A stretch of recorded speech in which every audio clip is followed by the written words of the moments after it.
ডিসেম্বরের মধ্যে নির্বাচন হতে হবে।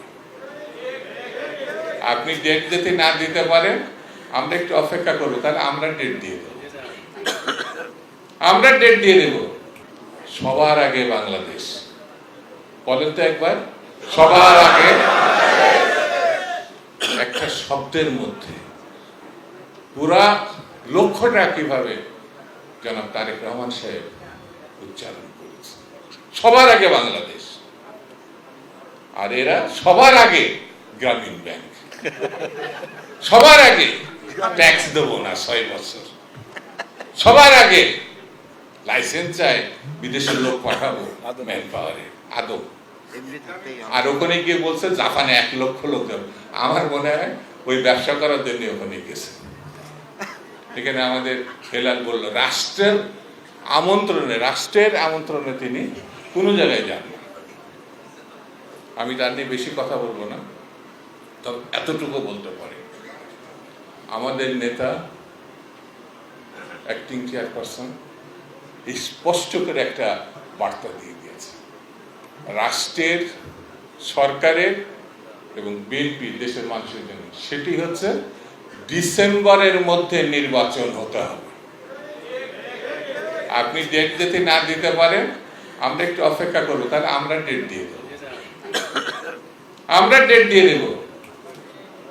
আপনাদের কর্মচারী এখানে যারা পুলিশ, এখানে প্রশাসন দেশের মানুষের অর্থে চলে, তো দেশের মানুষ তো আপনি যদি নববধূর মতো আচরণ করেন তাহলে আপনারা কি করব? এখন তো আমাদের একটা ডেট তো দরকার না। এখন পাত্রী আমরা দেখতে গেছি, পছন্দ হয়েছে, তাহলে আমরা কি করব? একটা দিন করতে হবে, তো দিন করতে হবে না? দিন না করলে তো আমি তো কারো দাওয়াত দিতে পারবো না। ভাই বৈশাখ মাসে 1 তারিখে এসেন, আমার মেয়ের বিয়ে অথবা আমার ছেলের বিয়ে, আপনি দিন করবেন না, দাওয়াত দেন আবার কি করে? খুব পরিষ্কার করে বলি ভাই, আমরা এখন একটা বয়সে এসে, আমরা তো ছাত্র রাজনীতি করতাম, আমার এখানে যারা আছে এখন সবাই ছাত্র রাজনীতি করতাম। ছাত্র দল কিন্তু এখন মাঠে আছে, বিএনপি মাঠে আছে, যুব দল মাঠে আছে, শ্রমিক দল মাঠে আছে, স্বেচ্ছাসেবক দল মাঠে আছে, মহিলা দল মাঠে আছে। তারেক রহমান এখনো চূড়ান্ত কথাটা বলে নাই, আমরা মাঠেই আছি।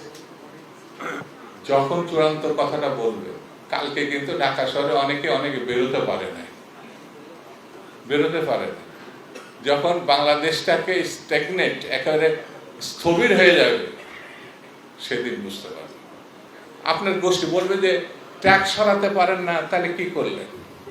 আরে ভাই, আমাদের নেতা কর্মী 5,000 নেতা কর্মী তারা শহীদ হয়েছে, কথা সত্য না মিথ্যা? সেটা কিন্তু বলবে না যে বিএনপি তারেক রহমান সাহেবের নেতা কর্মী 5,000 16 বছরে নিখোঁজ অথবা গুম হয়েছে। ইলিয়াস আলীর নাম শুনছেন না? ছাত্র দলের একসময় সেক্রেটারি, এমপি, সাংগঠনিক সম্পাদক, এই কথাটা বলবে না।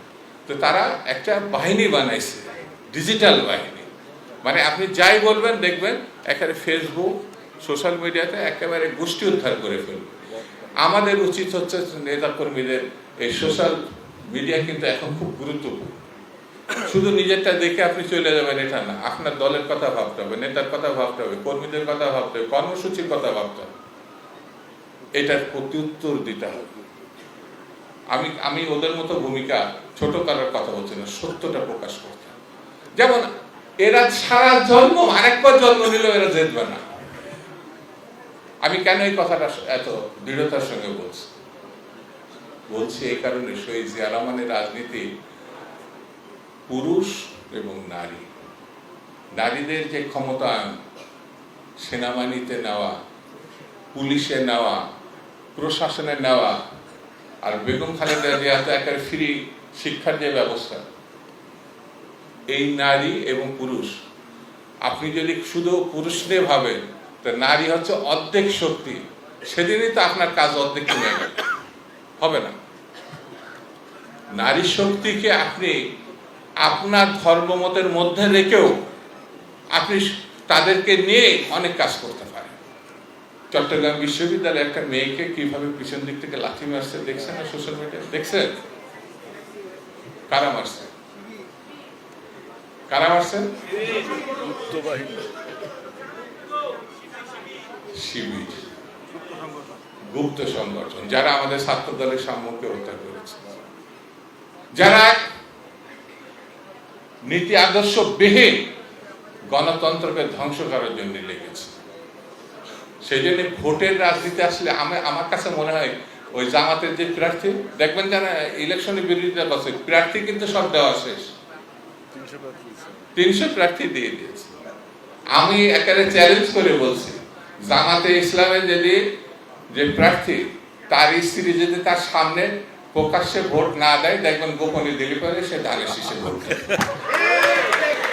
আমি এটা নিশ্চিত এই কারণে, তাদের উপরে যে অত্যাচার করা হয় পারিবারিক ভাবে, সেটি বাইরের মানুষ জানলে এটা অমানবিক।